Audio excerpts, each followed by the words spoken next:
Làm cách nào để viết một đoạn văn hay? Kuinka kirjoittaa hyvä artikkeli? Máy thông dịch eChat cộng là công cụ hỗ trợ giao tiếp ngoại ngữ tuyệt vời cho các anh chị khi mình đi công tác hoặc du lịch nước ngoài. Giờ hãy cùng eChat test thử tính năng dịch giọng nói hai chiều từ tiếng Việt sang tiếng Phần Lan và Nice. ngược lại.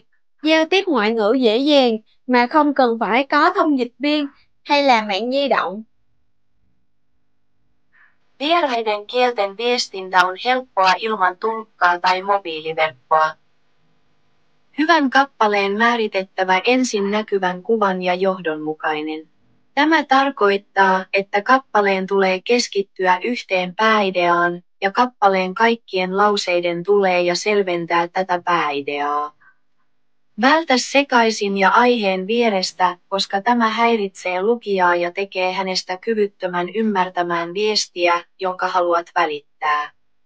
Kuvittele käytävä joena, joka virtaa määrän suuntaan ilman häiriötekijöitä tai tukoksia.